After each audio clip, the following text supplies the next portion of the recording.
Hey there, how are ya? Welcome to episode 4 of Thank You For Playing. I'm your host, Nate Lemoi. We've got a very special episode today, but first, I got a couple cool things to tell you about. If you are a DDR player and you're from the New England area, or hell, if you're from New York City and you don't mind to drive, I am hosting a new monthly DDR Extreme Pro tournament series at the excellent free play bar and arcade in Providence. It's called the FBA Tournament Series. Sunday, May 13th will be FBA 3. That's the third tournament that we've done so far. And I gotta tell you, this tournament series has been popping. We've had all kinds of players come out of the woodworks. We've had a good turnout, very competitive. And I cannot say enough good things about free play bar and arcade. It is a rare thing to have an owner of an arcade who actually cares about supporting the dance game community. And the owner of Free Play Bar and Arcade has been so great to work with. First off, he puts a DDR Extreme machine in his arcade, excellent. Then he puts the first In the Groove Dedicab in Rhode Island ever in his arcade. Then he lets me foam mod the In the Groove and DDR machine pads so they're more sensitive. Lets us upgrade the Extreme machine from stock to Extreme Pro. And then lets us upgrade the In the Groove machine from R2 to R21. To top it all off, he's allowing a monthly tournament series to be held at his venue. You just don't get that anymore. You don't have arcade owners these days who actually care about supporting the dance game community. And even if you're not into dance games, if this is all alien talk to you, it's still a hell of an arcade to go to anyways. They have over 100 arcade games. You pay one flat rate at the door. You get to play everything on free play. If you're a fighting game fan, they have every fighting game under the sun that you could want. Full bar, 2 air hockey machines. If you're looking to spend a night out, go somewhere, definitely check out Free Play Bar and Arcade in Providence, Rhode Island. And of course, come down to FBA 3 Sunday, May 13th. Doors open at 7 o'clock. Qualifiers start around 7:30 and tournament starts around 8:15 or so, depending on how many people show up. The other cool thing that I get to tell you about is something that I think a lot of you DDR players would enjoy. I just put up a new video on my YouTube channel of a light show that I designed for Blew My Mind by Sota Fujimori from DDR 2013. Basically, I've been designing light shows for years, but I never really had anything that I felt really proud of, that I really wanted to put up and show off to people. The light show came out pretty sick. If you really enjoy the light show, there's a couple crowdfunding links that I put up there in case you want to help me upgrade my lighting rig and help me put out even better content. So definitely check that out on my YouTube channel. You can reach my YouTube channel just by entering my name, Nate Lemoi, into the YouTube search bar. I'll come right up. Or by going to youtube.com/user/the headhunter. It's an old Warcraft 3 reference. And I also have a new Facebook page that I just made, which you can find at Nate Lemoi, light show artist and stand-up comic, which is going to be dedicated to all kinds of content for both my stand-up that I do and for light shows, mostly light shows for now. So if you like the light show, go and like that page for sure. But that's enough for promoting. Let me tell you about today's guest. My guest today is the one and only Tommy Reyes. Tommy is a competitive gamer. He is a member of the esports team Cold Blooded, and he specializes mostly in Dance Dance Revolution and Call of Duty. Now, something we talk about on the podcast is this very interesting dynamic that exists between the two of us, because when we first met, I was in a totally different class of DDR player than he was. We weren't even in the same league. We're talking about someone who is working on finishing up AAA DDR Extreme versus someone who was getting 30 to 40 greats on the same songs I was AAAing. But something incredible has happened with Tommy, where sometime in the last year to year and a half, a switch has flipped with him where he decided, I want to get good, really good, at DDR.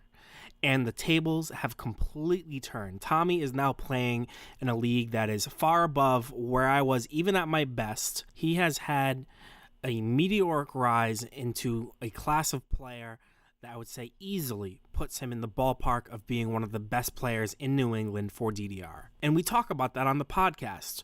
What makes someone decide, I'm going to get good at something, and how do you motivate and drive yourself to achieve that? I kind of get to pick his brain a little bit about this sort of a journey that he's been on in the last year and a half or so. And I should let you know that just a few days after this podcast was recorded last Thursday, we had FBA 2, and Tommy and I started out in different sides of the bracket, and both of us tore through our respective halves of the bracket and met in the finals. We had this perfect sensei versus student match, and he ended up winning. He took it from me, and I can't even say that it was really even that close. It was this perfect passing of the torch moment, and it really summed up everything that we talked about on this podcast. It was perfect. If you are not a DDR player, most of this podcast is going to be completely unlistenable. However, we do talk about some things that are not DDR related. Maybe you like air hockey. We talk about my journey to the Air Hockey World Championship and the training that I went through to do that. Maybe you like Call of Duty. You can listen to Tommy talk about his esports team Cold Blooded. Maybe you're a fellow comic and you don't give a shit about video games, but maybe you want to hear some stand-up talk. We talk about stand-up towards the end of the podcast. I will put a track list of the different topics that we talk about in the YouTube description, so you can go and just look through them and decide what you want to hear about and just skip right to that if you want to. That's the kind of 5-star service that you get here at Thank You For Playing. So without further ado, here's episode 4 of Thank You For Playing with Tommy Reyes. All right, and we're live here with Tommy Reyes. What's up, everyone? What's up? Tommy and I, we go back. Isn't that right? Yeah, we go way back to when I first even started playing competitively at all. Like the beginning, way back to it since Monster Mini Golf. When did you start playing? I never knew that about you. Like, when did you actually start? Alright, so the first time I ever touched a DDR pad was Disney World, where they had like that Disney Mix setup. Oh, Jesus. Yeah. Disney's Rave? I don't know, but I know that's where like a lot of people first like saw the game. This was back in like 2003, I want to say. And then I remember Christmas of 2004 is when I actually got Max 2 with a home pad, the bundle. And that's when I like got it at home and actually started playing, you know, at home casually. But it wasn't until I met Bernard, aka Beans, 2007 is when I met him, and I was at high school, and I met a girl that we were talking about DDR and stuff. It was who he was dating at the time, and she was like, "Oh, my boyfriend can like get a AA on Max 300," and at that time I was like, "Yeah, yeah, right." And then, so yeah, she introduced us, and he was like, "Yeah, I'll take you to Dave and Buster's if you want to play sometime." And up until that point, I had only played Extreme at Tilt at Warwick Mall and a few other places. What like, a shit show that place was. Yeah, well, actually, I mean, at that time, it was actually popping. But after that point is when it started, like, the downfall. But between 2004 and 2008, that's when, like, Tilt was at its prime. See, you started playing even before I did then. I didn't start playing until March of 2006. So when I started, like, holy shit, Fascination Max, like I was nerding out on like all the Max songs because that was like the hardest shit at the time. Yeah. So to have like Fascination Max was like the new Max song. It was crazy, man, right? So I remember when Supernova was new, that's when I started. But technically the first time I ever played DDR was at a place called Big Top in Fall River. You ever hear of Big Top? Big Top. Big Top. No. It was just this random arcade that my dad would take me and my siblings to. And I was just another one of those kids that puts one set in, plays one song on beginner mode, walks off, and that's it. That was me. I was one of those. Yeah. Like way back, and that was probably 2002 or 2003, because I remember it had to be Extreme because I remember the green. I remember the green theme. That's like the only thing I remember. I don't know what song I played or anything. But when I was in middle school and high school, I was a wrestler, and I was looking for new ways to like lose weight, basically because I was lazy and I didn't want to do real exercise. Yeah, so, I remember that you wrestled. Yeah, and I picked up DDR. We had the home version of DDR Extreme US. And I lost 17 pounds within, I think, like a month and a half. It was like a crazy amount. Probably a lot of it was water weight. But, like, I lost a shit ton of weight from DDR when I was trying to lose weight to wrestle. So, Beans back in the day was a really nasty pump-it-up player and still is. Still is. Yeah, he was one of the top in the U.S. And he basically said, hey, I'll teach you how to play pump-it-up, and I'll, like, you know, show you the ropes. So I started training with him. And then MMG9 happened. That's right. MMG9 changed my life because I knew that there was a tournament going on at Monster Mini Golfs, but I wasn't going to play Extreme because I knew I sucked at it. I just wanted to play Pump. And I knew that Pump was going to be on free play while the tournament was going on. So I was like, why don't I show up, like pay like $5 or something and just play Pump while everybody else, knocks themselves out with DDR. And it was an enormous tournament.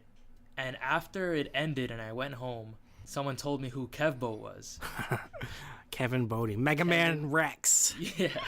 And so I was like, someone asked if I knew who that was, and I said no. And they're like, yeah, well, you should YouTube him. And so I started looking up videos of Kevbo back in his prime, and that's when I was like, okay, I need to like start playing serious. And then I think that was when I really decided to start taking rhythm games, like especially DDR and ITG, a lot more seriously. And although like 2009, I was still grinding a lot of Pump It Up scores, that's when I gradually shifted to the extreme grind and started like, I think I got my first AAA at the Walpole Mall at an extreme machine there. Yeah, a random place.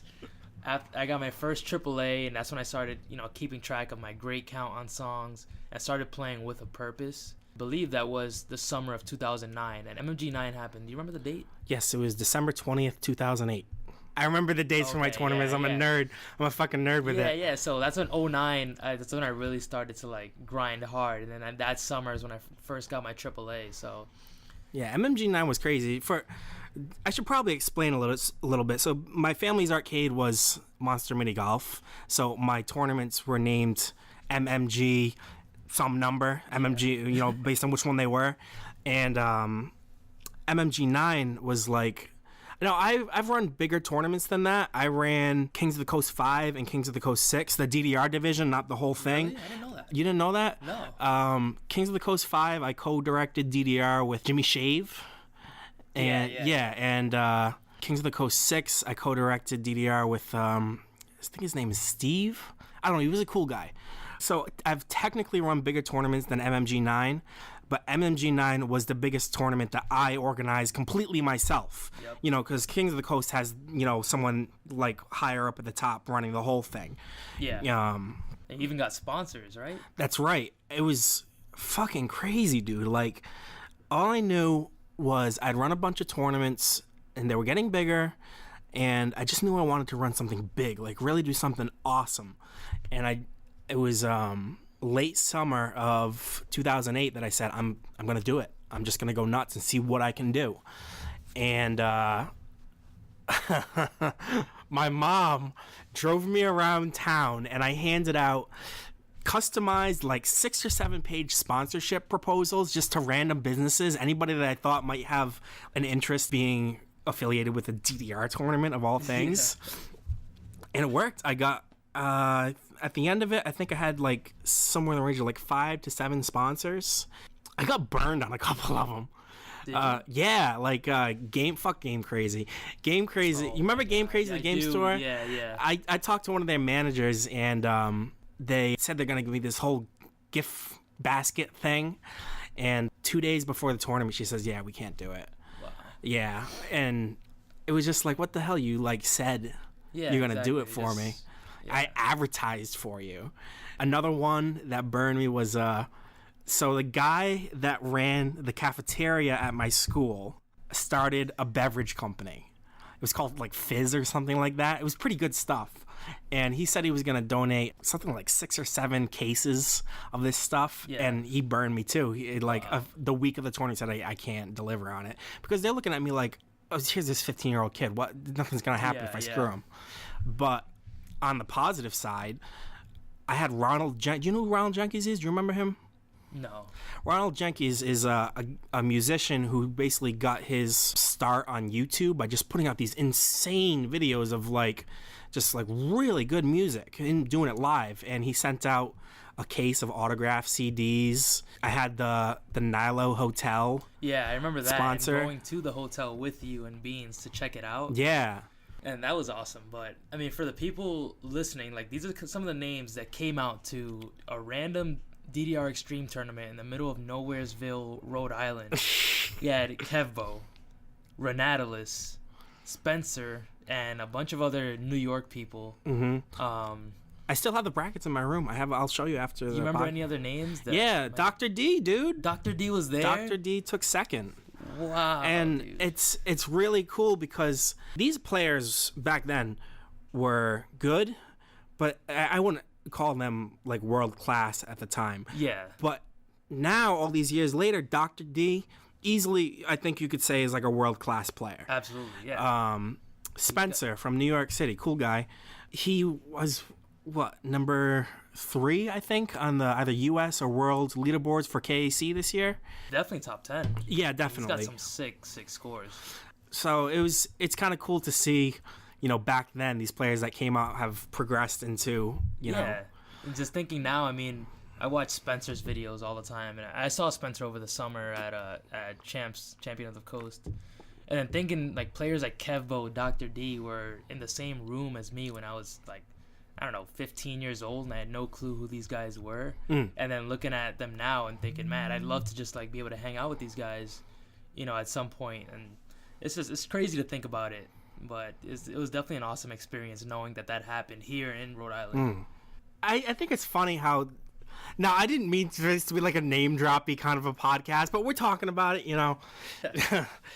I think it's interesting how we turn really good players into like they're these weird celebrities, but not. Yeah. Does that make sense? Yeah, definitely. Like, what? I think the smartest thing to do is just realize they're just the fucking person that happened to get good at a game. They're just like you or me. Like, there's nothing. Like, there are these weirdos that like fanboy about fucking just dance game players, and it's kind of like a strange thing, Yeah, I mean, I guess when you share a passion with a large group of people, and then you see that, how much better someone is, or how good they got at something that you have a passion for, you just kind of admire that they just reached a level that you would love to be at. And so you build admiration for the really, really great players. And that's basically how I feel, I mean, I met Chris for the first time over the summer as well. Chris Chaik? Yeah, Chris Chaik. Yeah. And so that was my first time ever like meeting him, and then that's someone that I knew KAC champion. Yeah, this is the KAC champion. Someone throwing it back to like BMR's A with the chair, So it's like although I definitely did like Fanboy for a little bit, but it was cool just to finally be able to say I shook his hand, and he recognized my name, and it was cool that. I was just able to talk about Ace and, some of his accomplishments and what was in store for him. So it was cool. And then after that point, I got to say, hey, I met Chris Chaik. I'm still mad at him. I'm still mad at him.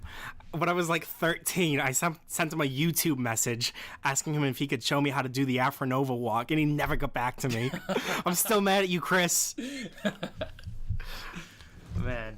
But yeah, so these tournaments, so Champs over the summer was the first tournament of that size that I've been to, and it definitely like inspired me to go out to more of these big tournaments. Now you did fairly well at Champs, didn't you? Surprisingly well.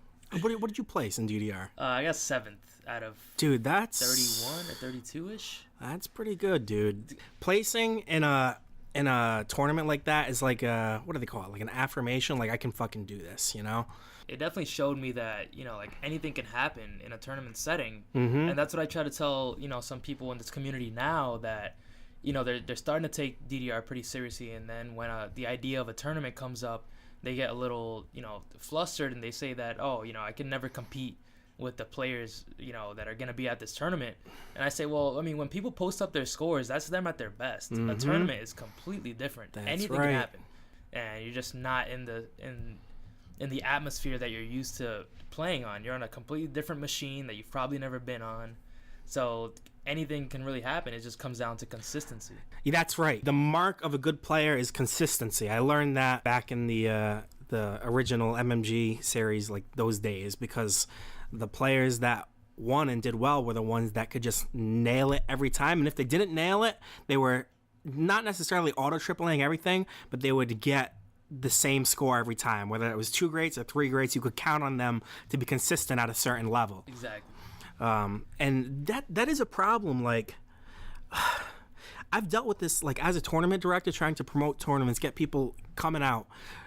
There's a lot of people who have this attitude of, like, well, I'm not going to win or place, so fuck it. Why should I go? Yeah. There's the people who are going there to place, There's the middle of the pack who want to go just to see how far they can get. And then there's people who are like, I know I'm not that good, but I want to go just to compete. And I appreciate all three levels of, people that want to go to a tournament. Yeah, I think people should think of it more as a social event too. It's an experience. Yeah, it definitely is. You get to meet, players, and even if you would say that they are like far better than you, you get to hang out with these players and kind of pick their brain about, what they do to get to where they are, what their sessions look like, and then just kind of be in the environment of, a bunch of people that share your same passion and want to be at that tournament too. And then you never know, you'll surprise yourself. I was surprised with 7th at Champs. I thought that was insane I wanted to go there to experience the tournament and have some fun, play some ITG, play DDR, and then wherever I got to, I'd be happy with it. And then to say that I got that far was, definitely something that I didn't think that I could do, but now I know it's possible. So it's interesting. Like, I think I had this theory that, like, when you're in a competition setting, you're capable of doing way more than you know that you're capable of doing, because just the fact that you're competing, at least for me, it puts me in this mental state of, like, I'm just all pistons firing off. I can't achieve those levels of gameplay when I'm just practicing, It's not until it's like, oh shit, I'm in a match, I gotta like really focus right now that, I can go to 9,000 RPM, so to say. For me, like when I went to the Air Hockey World Championship a couple years ago, to be in that kind of an environment, like I was doing shit that I had never even practiced before, but it was just happening in the moment just because I was in that intense of a competition. Same thing with DDR. When I'm in a match, I have such a focus just because I know that I'm in a tournament that I'll pull stuff off that even in practice I can't really do.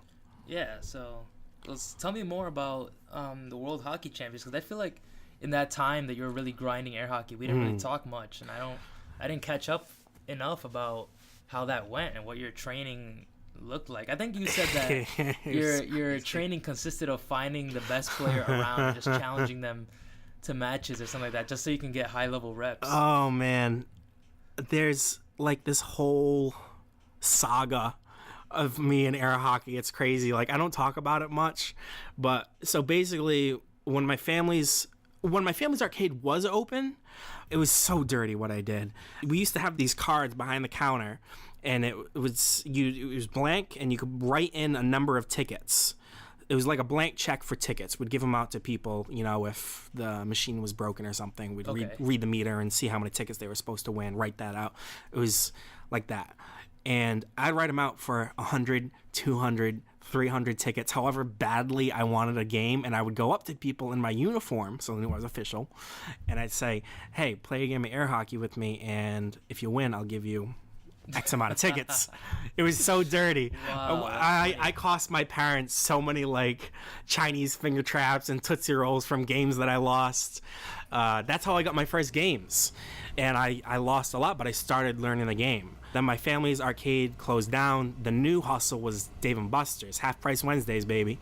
What I would do is I'd just go up to random people and say, how about this? Best 2 out of 3, loser pays for next game. And I took a lot of L's when I started doing this, but I eventually got to the point where I'd always win the first game, get the second game free, win that one. I'd go on half price Wednesdays always, and I'd do the $20 free credits for $20 deal online, so I'd get 8 games of air hockey for the price of 1. That's the air hockey hustle, baby. So then I got to the point where I realized I'm not gonna get any better unless I go out to one of these big tournaments, because when you're playing people that don't play, like, there's no other air hockey players besides me. It's pretty much just me that's like on this insane drive to, be as good as I can. Yeah. There's a few practice partners that I have, but we don't always play consistently. I knew I had to go out west, so I made the decision to go to the World Championship, and that was when the training got borderline psychotic. Like, here's what I did. I couldn't practice with my training partners as often as I needed to be able to prepare for the World Championship. So what I did was I would go to round 1, and I'd bring a small metal weight with me. It was a circle, and I'd put it on one side of the air hockey table, and it would simulate the position of a mallet. I would bring 7 pucks with me, go on one side of the air hockey table, and drill shots by myself in public. And I would move the weight around the table to simulate different positions. And it's like, listen, all I know is I want to be vicious when I get off that plane in Colorado for the World Championship. And if I have to look like a wackadoo in public to get there, that's what I'm going to do. I literally played air hockey by myself at round 1 on the time play. And that's how I prepared, man. Like, craziness. That's almost like showing up to round 1 with a towel and a gallon of water to play DDR. Yeah. Like, who does that? So how did you do at the championships? I ended up ranking number 26th in the world. Okay. Kind of a fraudulent statement because there were only like 33 people in the bracket. So I was technically 26 out of 33. So I wasn't anywhere near the top. But you have to acknowledge the fact that, so MMG 9, you said it was a really big tournament. In reality, 29 people. Not that big. Not that big. But the people who did show up were so good, like quality over quantity. Yeah. I'd rather be at like 26 out of 33 knowing that the 7 people I beat are insanely good at air hockey than, yeah, that's true. You know, if a lot of people had showed up and if I'd placed better. So that was the most intense competitive experience of my life because I was literally seeing things in air hockey that I didn't know were possible. Like, I'd never seen a diamond drift before. A diamond drift, I can't explain it on a podcast, it's too visual, but it's a special way of floating the air hockey puck around the table in a circle, controlling it. Really? Yeah, and it's a way to disguise where your shot is going to be at, and so there's all this shit that people are doing that I'd never seen before, and I had to learn on the fly, okay, how do I competing at someone who has this whole toolbox that I've literally never seen before. Yeah. So it was good. That brings me up the whole thing about, you know, psychotic training and, you know, going to the championships and having to, you know, start a training regimen. Now in the DDR community, it's here in New England, it's kind of blown up within the last, I want to say 6 months to a year. And, you know, it's something we've been talking about in the Discord for a while is that, you know, people showing up out of the woodworks, picking up DDR, you know, semi-seriously or, you know, semi-competitively, and even some people that want to get back into the competitive scene. And a lot of people, you know, sometimes they ask me or others for advice on how to get better. And I think the biggest thing is to play with a purpose is what, you know, got me above just being a casual player to being a competitive player. Is that every time I show up to play, you know, in my mind, I already have things that I want to work on. I have songs that I want to either PFC or get consistently one great or something like that.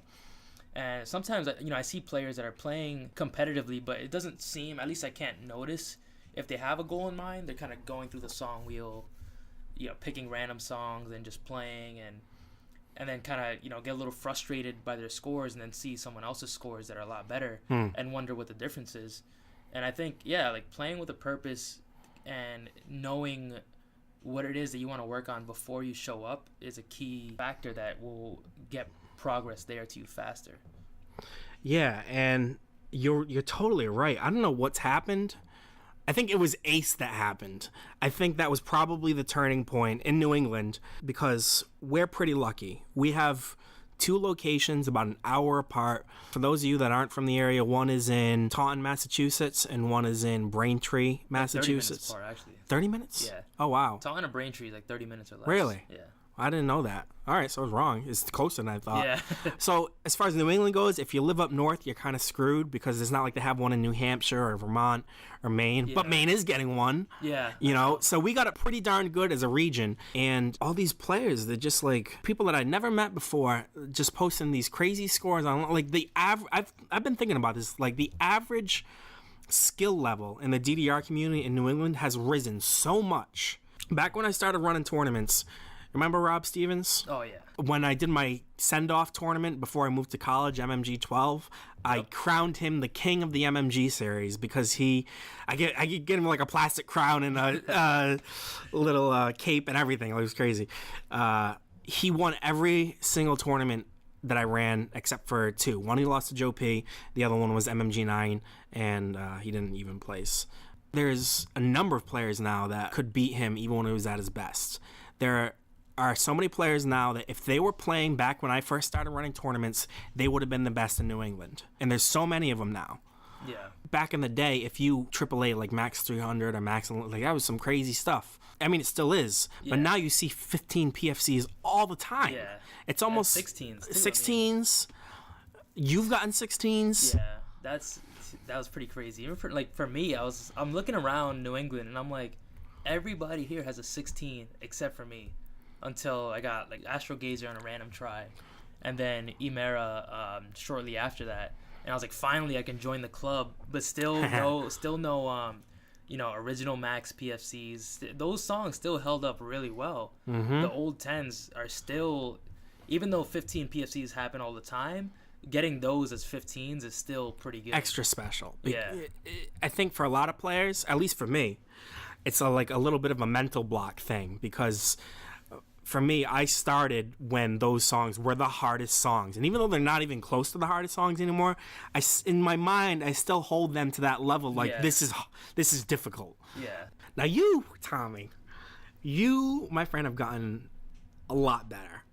We need to acknowledge that. Thank you. I appreciate it. I'm going to talk a little bit of shit here. For years, I was significantly better than you. Absolutely. Yeah. Like, I went 100%. Crazy in, like, 2009 to 2010 where I was AAAing most of Extreme. That was like when I was at my peak. Yeah. You know, I'd play with you and Beans, but I always knew I was progressing faster. And this shit has flipped way around, dude. Like, I am so impressed by the score. You're posting legit scores now. Like, what happened with you that made that switch just flip? Or with any player? What makes someone decide, I want to get good at this? It's hard to kind of distinguish what it is if it's one thing at all. I mean, back in the day when I was younger, still in high school, we could only play once a week. And it was, on Saturdays, every Saturday you could count on me and Beans being at MMG to play for like 5 hours. Mm-hmm. Because, we didn't have cars. We always took public transportation. Your family didn't own an arcade. Yeah. My family didn't own an arcade. We didn't have the money to be, putting in $10 worth of games every other day. And now, I mean, I have a car, I work, so I have money to spend on games. Mm-hmm. Accessibility. Accessibility. And so now, any free chance that I have, at least like 5 hours or so to go play, I do. Because now I only live about 15, 20 minutes away from Braintree to play Ace there. And then on days that I have off, I'll usually take a trip to round one because I like playing Sound Voltex now too. But being able to play more often now, I want to say at least 2 to 3 times a week versus 10 years ago only playing once a week, that's a huge difference in and of itself. Reps. And then what got my timing better, I think honestly, was chart familiarity, and then just playing a lot of Stepmania and getting used to not only seeing charts but just getting your timing and your internal rhythm, I think is a huge thing too. Because now I feel like when I hear songs and I hear the BPM, my internal rhythm with the song is a lot more on beat than it was years ago. Do you think that the availability of the Marvelous window in regular gameplay has helped your timing? Oh, absolutely. Definitely. Yeah, I think 100%. For most people. Some people don't like it. I think they're probably in the minority. But I think for most people, having that Marvelous window available in regular gameplay, even though it's been around for, Supernova 2, it's been quite a while, I would say probably the fixing of the timing in Ace probably helped a lot too. Yeah, definitely, because I don't know if Extreme, it's sometimes I want to say that it didn't always feel like it was as rewarding as Aces, because sometimes you'd get greats and you don't even know how offbeat you were, if you were at all. So sometimes it felt like the timing windows were a little bit flawed and you didn't know how to actually measure your timing and whether or not you are progressing, because if you AAA Freckles 10 times, that doesn't always mean that your timing is getting better. But if you play 10 times on like Ace timing, you can measure your perfect count and just you can gauge how well you're doing every time you play a song if you don't MFC it. So I think that helps a lot too. And about a year ago, before I actually started posting like better scores, I was playing songs and still getting a lot of PFCs with high perfect counts. And then the progress, every time I play a song, I have a goal to beat now. So, if you have like 256 songs on Extreme and you keep re-AAAing it, like that's good that your consistency's there, but you can't exactly show that you're getting better. Right. That your timing's getting better. So Ace definitely helps out with that. Another thing that helps you motivate yourself to try harder and get better scores is when you get that one score that really wows you, Mm-hmm. and then you realize, wow, I'm capable of doing this, and I can do it on other songs. So you get hungry for more, and so you start playing. Every time you play, you can't wait to see what the next score is that you're gonna get. And then I think when my first SDP was on Private Eye. It was a 12, completely out of nowhere. Yeah, it's a good song. It's an easy song. And then I got 8 perfects on it, and I was like, wow, that was my first SDP. And so like now that I'm getting less than 30 perfects than I was before on songs, I can keep doing this. And then I started getting SDPs on other songs, and I realized, all right, why don't we start playing some easier songs like 11s, some 10s, and see if I can start mastering these songs. And so for months, I was just playing nonstop, 11s, 12s, and even some easier songs. Just trying to get as many PFCs as I can, and seeing if I can get some SDPs here and there, and just measuring my timing and see how well I can, get my MA going. And so that's when I really started to get really good MA, was just taking that time to master some easy songs. And now that I feel like I have really good MA, or at least I think so, I'm starting to step it up now to nothing but 15s, 16s and up, and working on my stamina and being able to PFC harder charts. Definitely. And it's interesting how you said like you'll get a score that's like, I didn't realize I was capable of it, like that kind of a holy shit moment. Yeah. And it's funny how it changes over time as you get better. That score that you got that made you go whoa, yeah, it'll just turn into like, oh, that's a shit score for me. Yeah, exactly. That's how I man. am now with like some SDPs. I'll just I'm not even really, if it's like just a 13 or under and it's an SDP, I'm like, oh, that was all right, but I can do better. I'm not as crazed by it as I was, I'd say, like a year and a half ago. I've had some moments like that. Like years ago, I remember I SDG'd The Legend of Max for the first time. I got 9 greats on it. And I remember, you ever seen that video of JSB versus the Reflex? Or whatever that guy's name was, the Reflex? I don't remember it, but I think I've definitely seen it, yeah. It's like a legendary video. And in that video, JSB got 9 greats. So I knew at that point I'm as good as he was in that video. Granted, he did no bar, but I've had a number of moments like that. Yeah, so I think for those that are starting to pick up Ace competitively and want to really make progress in DDR, just once you get that score that you're really proud of, just know that you're always gonna get better. Mm-hmm. And then that's just the tip of the iceberg. Like 8 perfects back then on Private Eye to me was like, holy shit. And now it's like that's the standard. If I get more than 5 on it, I'll probably like walk off at this point. Yeah. So I mean, what you're doing now is going to be completely different than a year from now, and you're going to be much better. And as long as you keep playing with a purpose, like I mentioned earlier, then you're going to keep making steady progress, and then the scores that you get now are just going to be the standard, at least until you get to another level and level up. So. See, but I've kind of gone like a totally different direction with DDR. You've probably noticed. Yeah. I wouldn't call it freestyling. Don't call it freestyle, but Spinstyle. Yeah, there we go. Spinstyling. That's not bad. I have such a hard time finding any drive now to play for score. I'll still try. Like we had FBA 1 a month ago, and you bet your ass I played as well as I could, but I have a hard time just going to round 1 just to grind out scores. I would rather just throw it down to light mode or play on difficult mode and just do doubles and just do spins. Yeah. Well, I mean, I guess I don't blame you, because the grind can really be frustrating, especially when you get to a point where your progress starts to slow down and you can't really tell how much better you're getting, if at all. And then especially, I mean, you're in your day in the extreme grind, man, I can't even imagine. I still get mad at extreme sometimes, because I still have my score sheet in the garage, the songs I have left to AAA, and every now and then I'll go and try to cross some off the list, and it just turns into the same thing of just playing the same song over and over again. And it's like, this is why I started to not enjoy the game. Exactly.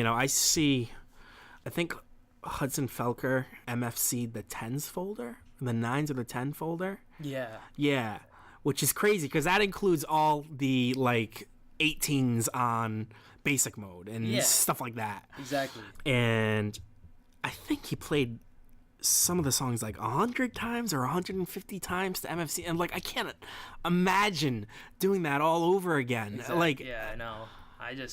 I mean, even now, like some of the songs that I'm trying to PFC, like True Blue, the 16.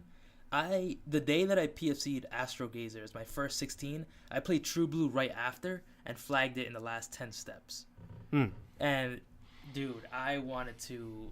Can you imagine that? Like your Cinderella feeling of getting your first 16 and then thinking that you can get 2 16s in a row and you flag in the last 10 steps. It's like it completely took away that feeling of getting your first 16 because now you could have had 2.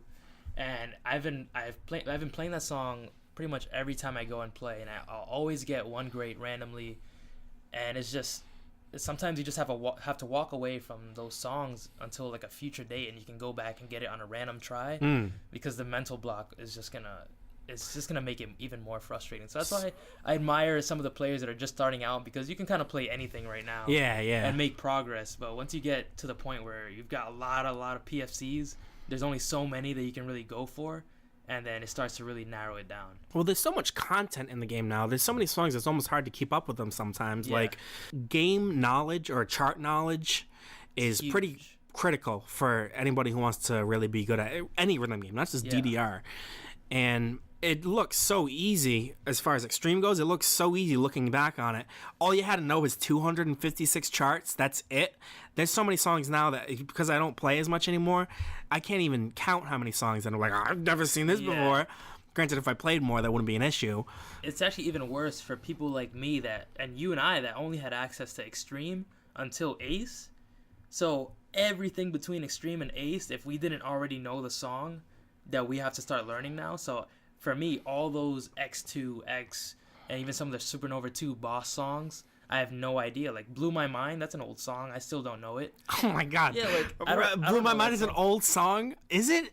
Jesus, yeah, right? It's been... Like, that's like X3 versus Second or something like that? No, it was 2013. That's 5 years ago. Oh, my God. So, like, all those mixes in between Extreme, except for some of the Supernova songs, like Fascination Max, Felm, I know those songs. But still, a lot of the boss songs, they're not, like, ingrained in my head, like Max 300, Max Unlimited. Mm-hmm. So, when I started the Ace grind, I had to catch up with all those hard songs. And even some of the easier ones, too, with tricky BPM changes or random stops and things like that. Like, I had to put in overtime learning all those older charts. So now that I'm actually trying to play harder stuff, I'm trying to, go on YouTube and like look up all these charts and try to learn a new song every session, at least a new boss song. Mm-hmm. But it takes a lot of like overtime outside of the arcade. Making time and a half playing DDR? Yeah, like it's a lot of work outside the arcade too, just with, either practicing on Stepmania or just looking up YouTube videos. I put a lot of time into that as well. You're pretty nuts with Stepmania. Like, you're one of the few people, like, still repping Stepmania with your videos online. I see those, dude. Yeah, man. I watch them. I love playing Stepmania. It's fun. It's, now that I'm playing a lot of Ace, I'll try to learn a lot of DDR songs and see if I can, score well on keyboard. And then I'll start to ramp it up with some hard stuff. It's just fun, like, we didn't get a lot of access to ITG here almost at all. So all those custom charts. Yeah, all those custom charts are still fun to play on keyboard. Some of those 15s and streamy 16s are still really fun on keyboard. So I have a lot of fun with that. I always feel bad when sometimes I load up Stepmania and I'm really trying, I'm trying to play, and I'm just like, there are still so many people that can beat me on their feet than I am. Yeah, I know. That's another funny part too, is that, wow, someone can literally get on their pad with their feet and beat my scores with my hands. But it is what it is. I do it for fun. ITG is just it's that one game that I just love playing so much. It's the one that we never really had that much access to. Right, and back in the days of my family's arcade, I really, really wanted to have In the Groove. Like, I made a point to get In the Groove in that machine. And it was kind of a forced thing because in March of 2008, the CD-ROM drive died in the DDR Extreme machine. And if you don't know this, DDR Extreme machines are very picky. with what drive you put in there as a replacement. I didn't know that at the time. I still have a stack of CD or DVD drives in my garage from all the ones we tried to use in the machine that didn't work. So in that time that the machine was down, it kind of forced me to like figure out, all right, I need to have something in there or the vendor is going to just take it out. Yeah. And that's when I figured out how to get in the groove running. And that was... I thought it was pretty cool. I knew you loved it. So yeah, we were very, very grateful to finally play the songs that we could only see YouTube videos of. Right. With Extreme Pro coming out, it makes me want to a little bit go back and grind Extreme. Yeah, man. You should do it. I think about it, and I'm like, oh, man. Some of those songs are really bad, dude. Oh, man, that syncing is just... I've never liked the songs in DDR. I've been very open about that. I think most DDR songs are trash. Like, if you imagine November 20 being on, like... Imagine if you were listening to 92.3 Pro FM and November 20 came on, you'd be like, what is this shit? Yeah. Some of the... in Extreme, some of them... I mean, Last Message is always a banger for me. There's still a lot of good songs. Yeah. Majority of them I did not like. Majority of the charts... Even now, I think are all garbage. To be honest, I play it. I don't even know why I still play this. Because every time someone picks like a 17 that I haven't seen, and when I'm done, I'm like, wow, that chart sucked. Why would anybody want to pick this? But it's definitely a learning curve. So you have to practice songs to get good at them. That's the difference between ITG and DDR. Is that ITG is very, very sight readable because the rhythms are in line with the music very well. But DDR just throws all kinds of shit at you. It's weird. I think it's hit or miss. I think there are some charts in DDR that are like spot on, awesome, go to the music and everything. And then there's other ones that it's just like, were they like high on acid when they were making this song? Like, what happened? You thought pump charts were bad. It's really just the harder songs. And I mean, I guess maybe they look at the capability of the competition now and try to find ways to stump them. But, I mean, Dead End Groove Radar Special is still getting PFC'd at least once. And, I mean, even when you think that a chart, there's no way in hell will ever get PFC'd, someone still manages to do it. And that's been the case every step of the way in the rhythm game community. I mean, we look at the 10s. At one point, those were people thought that was impossible to PFC, and then until Yasu got Max 300. And then... People thought it was fake. Yeah. I understand. Now, granted, this was before my time, but as I understand it, people in the United States thought it was fake. Yeah. Because nobody had seen that before. Yeah, but I mean, now if a random person posts a Max 300 PFC, whatever, Max 300. No one's even going to question it. React. Fun fact, I still haven't even gotten my first quad. I haven't either. Ever. It's like a weird thing. I've never gotten a quad, which is weird because I've gotten so many AAAs on DDR. It seems like something I should have done, at least birdie or something. Yeah, right. And considering now that I have an MFC, which is harder than a quad, gotta get on it. Yeah, I know. I gotta get on it. And then I feel like that's one of those things where once you start getting one, then the others are gonna drop like dominoes. It's a snowball effect. Yeah. So that's how it happened with me in DDR and AAAs. Yeah, definitely. I got my first 3 AAAs on the same day. I still remember it was the bomb. Nope. I was Let the Beat Hit 'Em was your first. Let the Beat Hit 'Em was number 1. Then I got Butterfly and then Keep on Moving. I got my first 3 on December 1st, 2007. I remember the date. Wow. But it wasn't another 6 months until I got another AAA. It was 6 months between. Really? Yeah. Wow. I think it was Holic actually, Tommy. Hey, that's the song right there. And then, like you said, it's like a domino effect. I just started getting more and more and more, and it just started like this snowball thing where all of a sudden I was just getting AAAs, whereas before it was like, how is that even possible? It totally switches up on you, and I imagine the same thing happens when you hit that higher level and MFCs start to become... Yeah, definitely, because... After I got Jam and Marmalade, that was my first MFC. Best song in the game, by the way. It just, after I got it, in my head that day, I was like, this is easy. We're not easy, but I can do this. Let's find the next song to do. Because I didn't get it first try. What happened was, either the night before or 2 days ago, I was playing a random night at Dave & Buster's, and this guy I was playing with picked it. And I was like, oh, awesome, I love the song. I had like 2 on it, I think, actually. And then I play and I get 1. and I'm like, holy shit, like I almost just got my first MFC. You feel like the chills go up your spine? Yeah, and then I go to round 1 that Friday, and I actually went with Lizzie and Eddie. And shout outs to Lizzie and Eddie. Shout outs to Love Lizzie those and Eddie. guys. Love them. And I'm those playing guys? it. Is that a phrase? Yeah. That sounded terrible. Grammar. So I'm playing it. The first time I play it, I think I got 1 again, and I was like, fuck, man, I was so close. The second time I play it, I get 2, and I'm like, all right, dude, like, fucking just get it, dude. Like, this song is so easy. And then, bang, I got it. And I just felt so on sync with the song that I felt like I felt like I couldn't get it perfect, basically. I just felt invincible, and so I couldn't get a perfect. Yeah, I felt like I didn't even know what a perfect was at that point, dude. Sometimes you just feel it. Like, did you pop off? Yeah, dude. I was just like, I popped off, bro. After I got it, I was like, let's fucking go. Like, I was amped. The only time I was more amped than that, I want to say, was either with Astro Gazer or maybe Imero when I got one of those 16s. But this to me was far greater than that. It was just it was like, a rite of passage, just reaching that point. That's right. I like that, rite of passage in your first MFC. When you get your first MFC, man, it's just a feeling comes over. Look at you telling me. Yeah. You telling me I should. Who would have thought? The guy coaching me back in the day on how to get my timing better. I remember, dude, I'll never forget this. One time I was like, hey, Nate, you mind if I play a DDR set with you? And you're like, yeah, that's fine.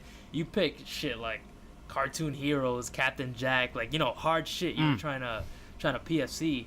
And I'm over here getting like a non-combo with like 30-something greats, if that. And I'm like, dude, how do I get my timing better? And you were like, stop playing Pump. You literally said, stop playing Pump. And that's when I was like, you know what? I think I might do that. And so now, it's so many years later, I finally reached a point that I never thought I would ever get to. And, some people look at the way I play now, and they're even some of the scores that I'm not happy with. Some people are like, wow, that was pretty good. And I'm like, dude, no way. Like, I'm so mad. I don't even know how to describe it. Once you finally get something that you thought you could never do, it motivates you to keep on going. Because now that I reached the point that I feel like my MA is so on point, I don't want to stop playing. I don't want to take a month off and have to do it all over again. I want to keep going 2 or 3 times a week and see how far I can actually go. Because who knows? I never thought I could ever reach this point. Who knows what I'm going to do, in a few months from now. So it's really... You got that drive. Yeah. Drive is very important. Definitely. If you don't have drive, I mean, it's the only way you're gonna like progress like you've been progressing. If you have this insane thing in the back of your head that's going, you gotta get as good as this as possible as soon as possible. Do it now. Yeah. But the funny part is that even though I mean, the only time I'll brag is saying that I feel like my MA is really, really good in comparison to others in New England. I feel like I'm definitely one of the top players in MA. But in terms of like foot speed and stamina, hard stuff, I'm trying to make a lot more progress because I'm nowhere near the top. Right. Like a lot of the other people that I'm competing with are, have numerous 16s, or have much better scores on 17s and 18s plus than I do. So all that time I spent perfecting my MA and getting it to where it is now, I missed out on all that progress I could have been making on harder stuff. So now when I go play, MA is whatever. And I just, as soon as I'm warmed up, I'm just, grinding stamina and hard stuff to try to catch up with all those other players. So even though some of my like MA scores are really good, it's not really where I want to be now. Oh man, that PSMO score. Yeah, look at you, Mr. Hot Shot. Mind-blowing, dude. I was like, I did not know that I could do that. 2 greats on PSMO, and then Renatalis has the area record. Yeah, I saw that one. Seen that? I saw that one time. I went to round 1 and I was like, "Was he in town or something?" Yeah, there's a one score by him and all the area records. It is a PSMO PFC, and I'm like, what the. Like, 2 greats is good, Tommy. Like that's a good score. If you've gotten 2 greats like 10 years ago, people would have been like, dude. It's still good now. Yeah, but that's one of those things. Like I said, there's so many players now that if they were playing 10 years ago when I first started running tournaments, they would have been seen as the best in New England. Yeah, definitely. If you got 2 greats on PSMO 10 years ago, Rob Stevens would have been looking at you like, shit, I got to worry about this kid. Yeah. I mean, this is what I was talking about getting those scores that really wow you, to motivate you. And, like, getting that score on PSMO is like, I'm looking at myself like, wow, now I got to actually grind and PFC this song? Like, You could be the first in New England, dude. To my knowledge, nobody in New England has PFC'd PSMO. The number of people have max 300. You know Louis ZZZ? Oh yeah. Back in the day, I met him. Yeah. He played at Braintree. He's an old school player, dude. Yeah. He AAA'd some of the 10s like in 2002 or something like that. Yep. I only think like Max Unlimited and the Legend of Max. This is information I got from Rob Stevens like years ago. Yeah. But to my knowledge, nobody has PFC'd PSMO. So if you got it, you might be able to say you're the first in New England. Yeah, and maybe. That would be sick. We'll see. I mean, I gotta not choke. Just knowing that, okay, I have really good MA. You know, everybody, you know, it's whatever. But everybody else right now is working on getting their first 17 or, you know, PFCing more 16. So I have to, like, join that. Well, you feel like it's everybody. It's not. This is, like, you've found yourself in a certain class of players. There's a lot of players in New England that are not trying to PFC 17s, Tommy. Yeah, that is true. But, I mean, once you level up, you got to start putting yourself in the same, you know, ballpark as those people that are better than you. And so I'm looking at, you know, players like Steve, players like Sam, Nick, 9-Volt that are, you know, really up there in foot speed and stamina, and I'm trying to catch up to them. So whenever some people like give me like credit for like some of my MA scores, I'm like, dude, that's great, but if it's a 16, I know you're smoking me on any song. So unless it's PSMO, I guess. But that's your new song. I guess that's my new.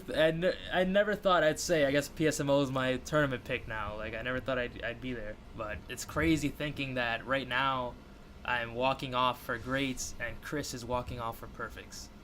Yeah. This dude is literally walking off on perfects right now, and it's crazy some of the stuff he's doing right now. But I feel like we say this every week that whatever he's doing is just insane. But well, it's good to know that you'll never be the best. Yeah, it takes the pressure off, right? And hey, you never know. But when you look at like Chris Chike's scores, when you look at those scores, it's like you want to be the best. This is what you got to beat. Well, technically, FIFAM scores. He is the current KAC champion. Yeah. But that's what like a world-class player is now. For the hard stuff, too. For the longest time, I wanted to be like the best DDR player. That was my drive. I looked at Kevin Bodie, Mega Man X's videos back when I first started, and I was like, I want to do that one day, and I want to beat him. Yeah, definitely. And I had that drive to be that good. And as the years have gone by, players have just gotten better and better and better. And it's not that I don't think I could do it. Like, I'm sure if I quit my job and just played DDR 60 hours a week, I could probably compete with Chris one day. But for a normal human being, it's like probably not going to happen. Yeah. But it switches. It's not that I don't want to be the best at something. It's just maybe it's air hockey that I could be the best at. Or maybe it's stand-up, or maybe it's light shows. You know, I don't know what it is that I'm gonna be the best at, but I have a feeling like it's gonna be something. Yeah. I just need to find whatever it is. You know? I got motivated like that too with other games, like other regular video games. You know, I started playing Call of Duty competitively, and I said, yes, tell me more about this. It's not as great as it seems. There's a lot of things to say. Basically, a good friend of mine from Rhode Island plays Call of Duty as well, and he has hopes of making an esports team and turning it into something like Optic or FaZe or. I don't know what those are, but I'm assuming it's big. They're really big, you know, like esports teams that do all sorts of games, and they have, you know, a big persona online of content creation, whether it's pro gaming or through like streaming or, you know, commentary stuff. And so he wants to do that. He wants to do the whole 9 yards. He wants to have pro teams and Call of Duty, you know, Overwatch, all of that, and then have YouTubers that, you know, create content, you know, and streamers as well. And so when Call of Duty World War II came out, we said, hey, look, we've been playing Call of Duty for a long time, and we've all been good players, or me, him, and a few others. And I said, why don't we try to start grinding now, see if we can get into some tournaments, and then see where it goes, and start going with our esports team, which is called Cold Blooded. or Cold-blooded. Yeah, cold-blooded esports. Cold-blooded esports. You got ice in your veins, Tommy? A little bit. I mean, my hands are always cold when I play, so I guess it makes sense. But so what it turned into was long sessions of, on days off from work or any time that we were all available to play, it was easily 10 to 14 hour days. Yeah. Of playing online competitive matches, playing ranked matches, just, you know, playing together as much as we could. And it's really stressful because Call of Duty is a game now that it's been out for a long time. Everyone's really good. I mean, in comparison, think of a DDR player just starting to play now and wanting to play competitive. Right. Like, look at how much catching up they have to do before they can reach a high level. And granted, luckily, we've all been playing Call of Duty for a long time, but this is our first time taking the step into competitive and joining that play style. It's really stressful. Like, having to play at your peak for that amount of time is really mentally draining. Yeah, it is. Plus, it makes your fucking eyes hurt if you're staring at a screen for that long. Yeah, actually. Do you have those cool guy yellow glasses? I do, actually. Oh my god. Yeah, I wear gunners because, well, actually, the reason I wore them actually was because of my sleep. So it helps regulate your sleep patterns.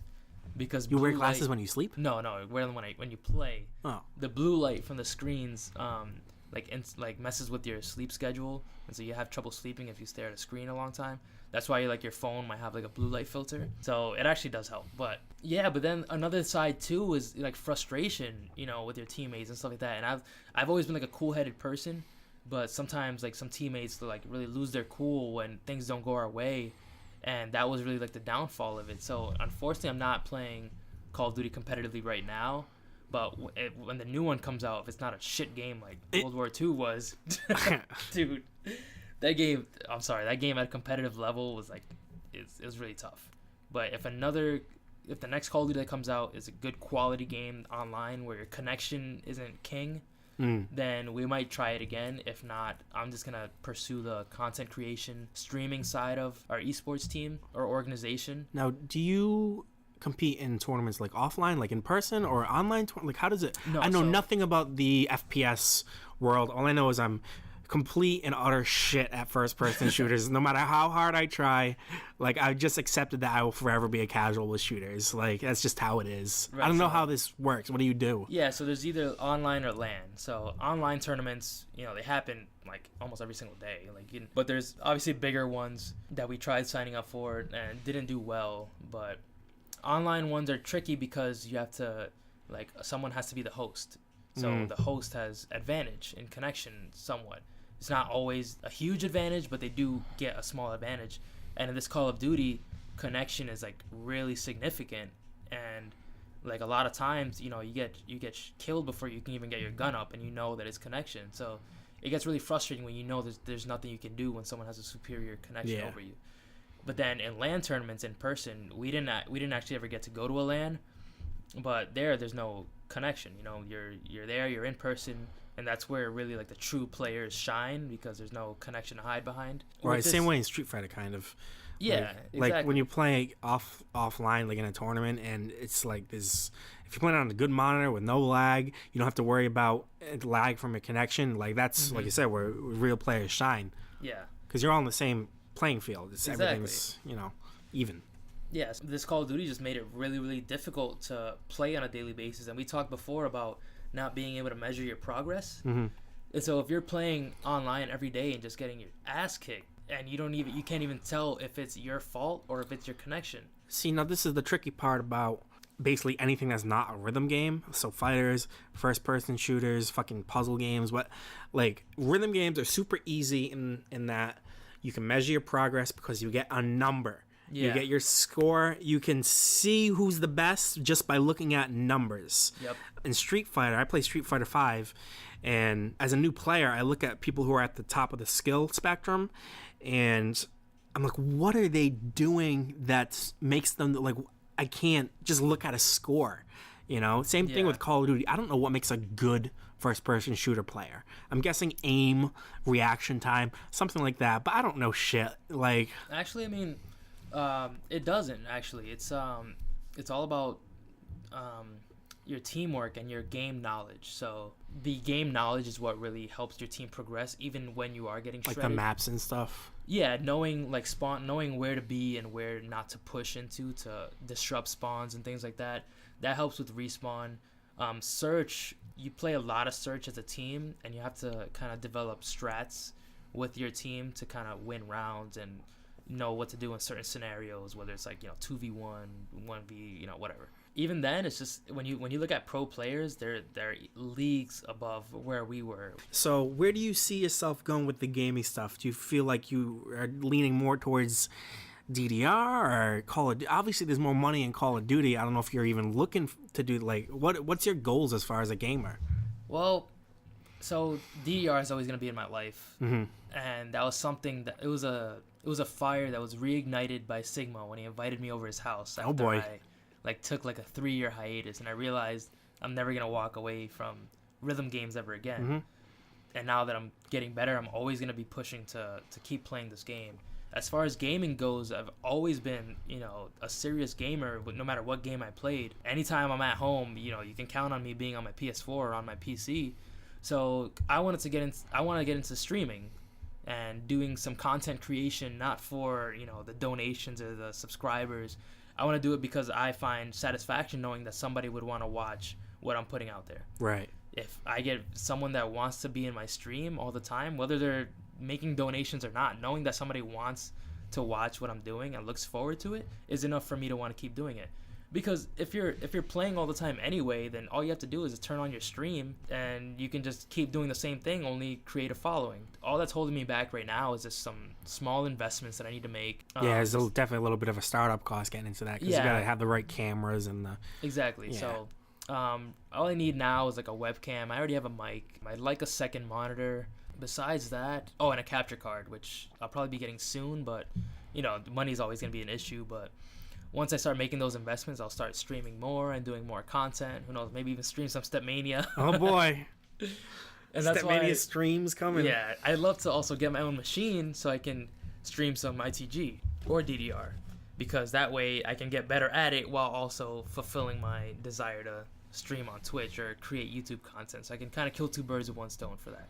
So if the next Call of Duty doesn't work out and I decide to walk away from the competitive aspect of Call of Duty, then I can, keep going with the streaming side or the content creation side. So I'll always have something to do with gaming, whether it be playing a game competitively or content. For me, it's like I got myself spread out too thin right now. This has been my problem for a while. I have DDR. I have air hockey. There's 2DX that I do.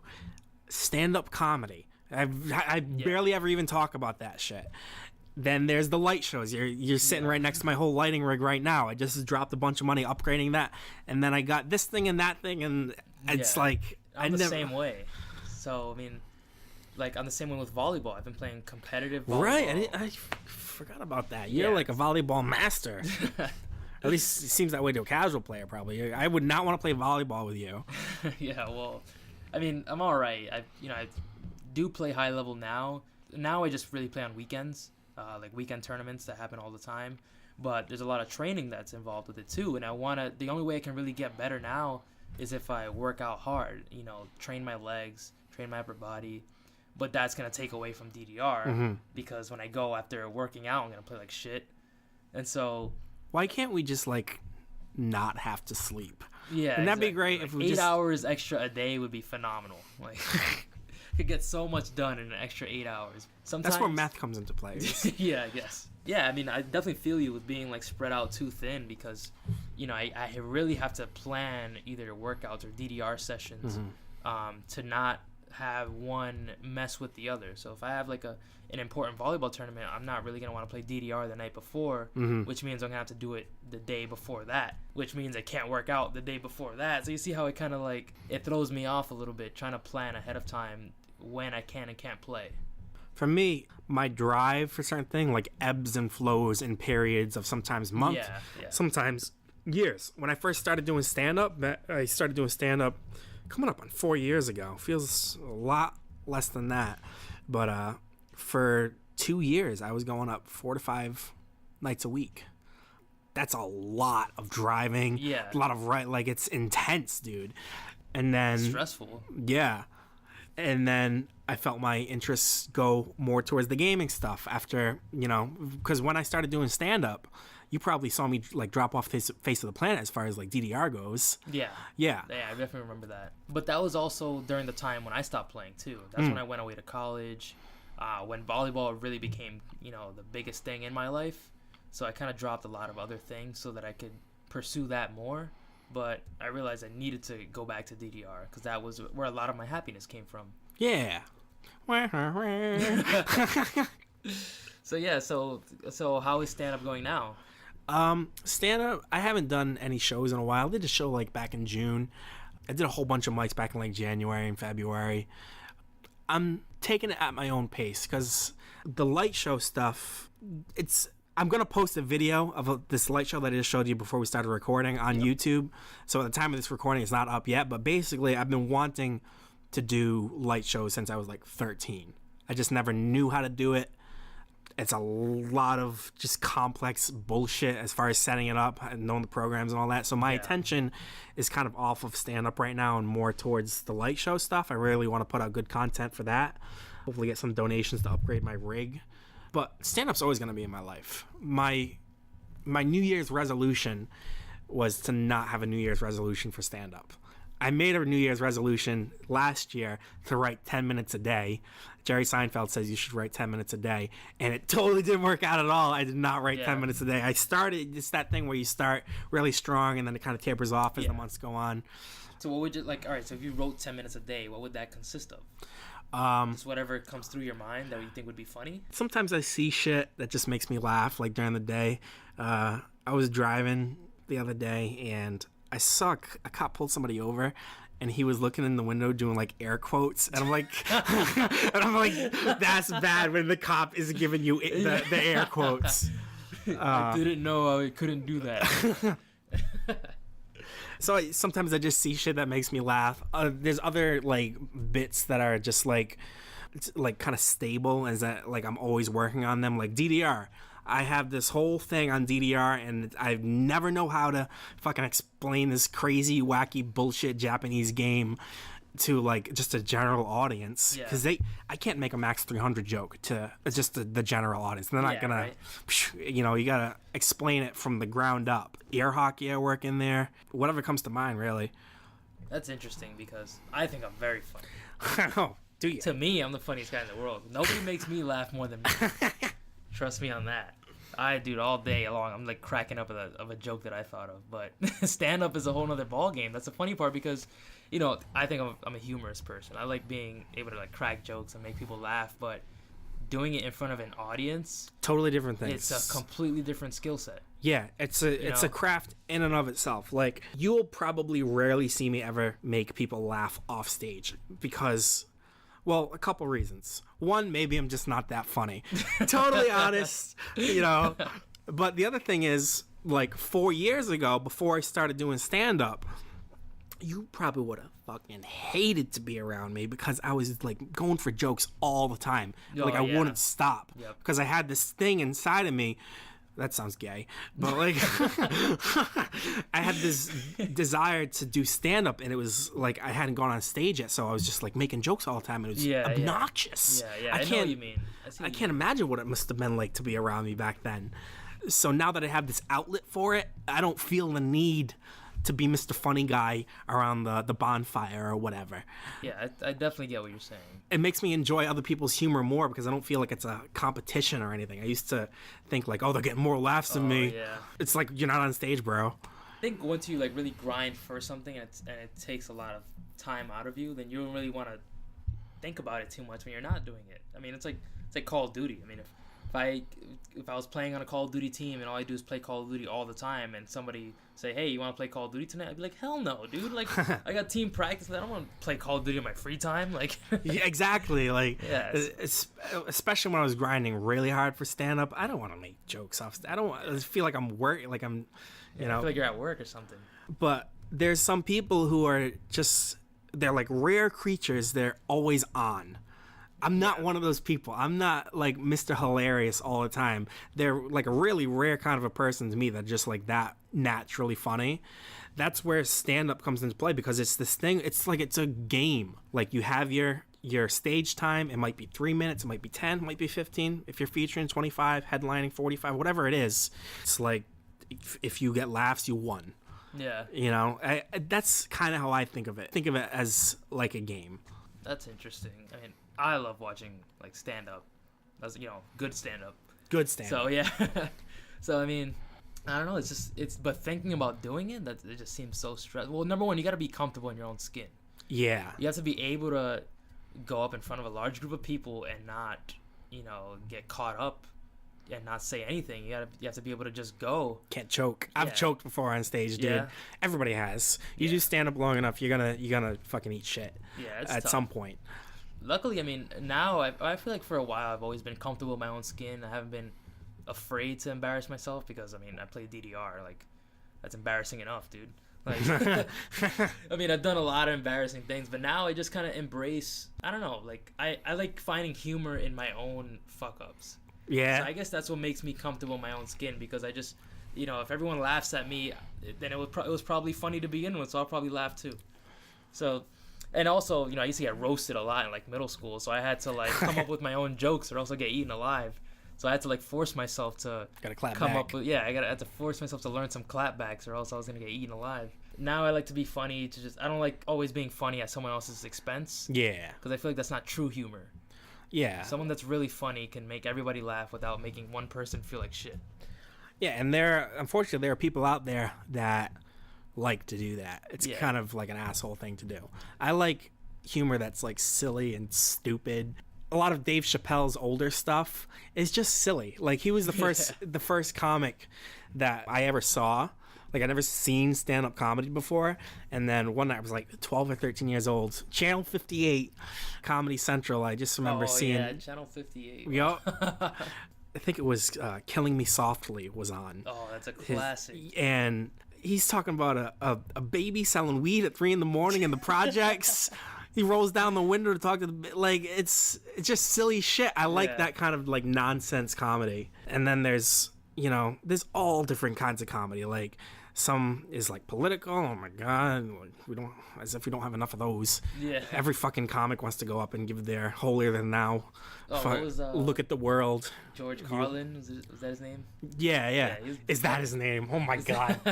Yes, George Carlin. Sorry. But basically now I like to, like, with my closer friends, all we do is just roast each other. And that to me is hilarious, because you always got to be on your game, and it's funny when you can really unleash a good joke and roast somebody, as long as everybody's in the same page. Yeah, like they have like roast battles are like a big thing out in LA. They have some around here too. Oh yeah. I've never been into like roast comedy as far as like me doing it, but and the big ones out in LA, what they do at the end of it is they hug it out. Yeah. You know, well, you have to understand that it's not personal. You're doing it for. But as long as it's among friends, like, you have to like kind of have a gentleman's agreement that it's never gonna be personal. And we're the type that, like, if someone gets like a good roast, like, I'll probably die laughing too. Like, wow, that was creative. It was funny. You did it within 5 seconds, like, you know, within your comeback period, and you thought of a really good roast that got me, like, you know, stunned. You know, Chris Winchesky. Yeah. I got a preemptive strike on him one day. He's like giving everybody shit, and I hear him going around, getting everybody shit, and then I hear, "Hey Nate," he's got this shit-eating grin on his face, and I'm knowing it's coming. He goes like this. You can't see it on because you listen, but he goes like this and puts his hand on his hip, and I just go, "Why are you taking like a feminine posture right now?" And he just like cracked up, because I was totally right. He's like, like trying to look fabulous or something as he's about to try and roast me. We've been doing this podcast for a while. Yeah. Anything else you want to talk about? No, I think I'm good. All right. Well, tell me a little bit more about, like, where can I see your Cold-Blooded? Cold-Blooded. All right. So we don't have anything like out there to see yet. I mean, one of my teammates, the founder, has a YouTube channel at K-Spud Gaming. I don't know how he spells it. My YouTube channel is 2clutch, TOO_clutch with 3 H's or no underscore. Whatever. You gotta know your shit, Tommy. I mean, I stream on Twitch. I mean, we don't really have a lot of stuff out there yet. I would advertise if we had a lot of stuff to show. Right now, all I have on my channel is like 1 or 2 clips and like some DDR videos, so it's fairly new. We're still in the beginning stages. We already have a logo made, and I might get like a custom logo for myself for my own brand soon, which would be pretty cool to have like on my Twitch channel. But aside from that, there's not really much to say. It's just if you're interested in, if you like Call of Duty and want, to see what competitive Call of Duty looks like, then maybe we'll check them out. Yeah, we'll throw some footage out there. But until then, I guess just stay tuned. That's right. Tommy Reyes, ladies and gentlemen. Thank you for having me. I'm honored to be on the podcast. It's good talking to you. Yeah, it was a lot of fun. So. All right, we'll catch you next time, everybody.